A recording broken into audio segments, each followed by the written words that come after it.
All right, first thing we're going to install in our case here is this Corsair CX750M power supply. Again, I bought this from Best Buy. It was right around $100. Bronze, 80 plus bronze. So that means it can maintain its load at 80% for a given amount of time. That's kind of the minimum you really want, especially for a gaming PC. You want it to at least be bronze 80. There is silver and gold and I think a platinum level, which just means they can hold their load better. But I got the 750 for that reason, that it's got plenty of extra power. Even with the new generation of graphics card coming out, it should be just fine.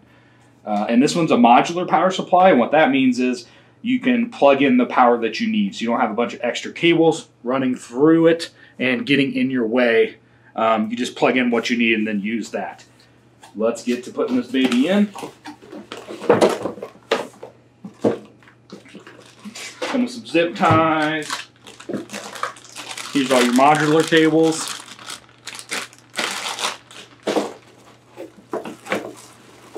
And here is the actual power supply itself. Very heavy, means good quality. Still a determining factor even these days. That used to be the way you could tell. But now you go obviously by brand, and weight's important though. It means it's got good quality parts. So very sharp looking. It's going to fit perfect in this case. There's your CPU power, your main board power right there, and then the modular connections we'll use for the video card and anything else that we need power for, the SATA, stuff like that. We're going to pop this in right now. All right, everybody, so we're going to install the Corsair CX750M power supply into the case I have here, which is the Corsair 4000D airflow case. This is the back side of the case. So as you see me put this in, you'll notice the logo is going to be upside down. That's why, because this is actually the back, and if you flip it over, it's actually it would technically be the right way facing forward.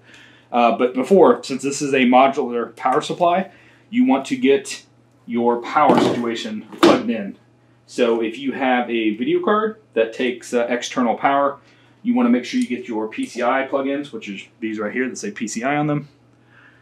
You want to get those plugged in, because you're going to need those.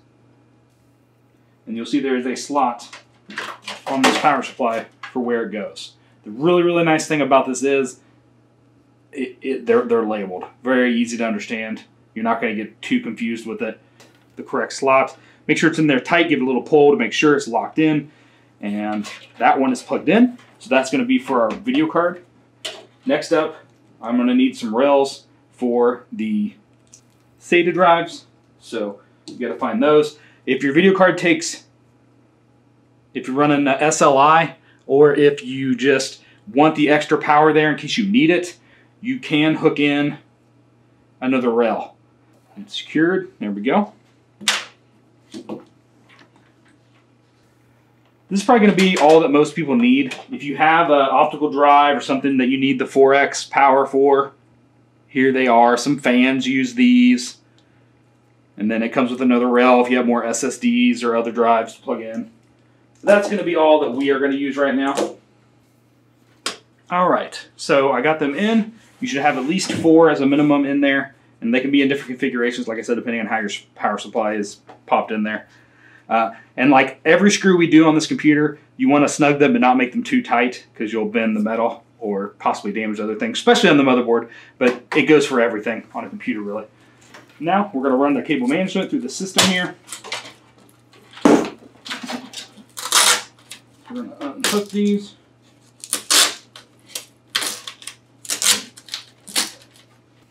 Okay, so once you get the modular power units in that you want, and you have your power supply secured in there with those 4 screws, you need to run your cables up. Now, if you have anything that goes up top here, you can use the cable management system, go ahead and use it. But most of these cables that we have installed here are not going to work there in the cable management system.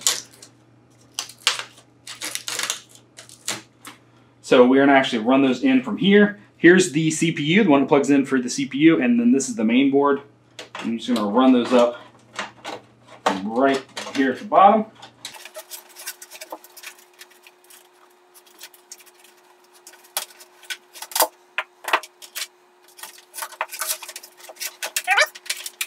That is how you install a power supply. Pretty simple, pretty easy. Cable management's the hardest thing, and that goes for most cases. Let's flip this over.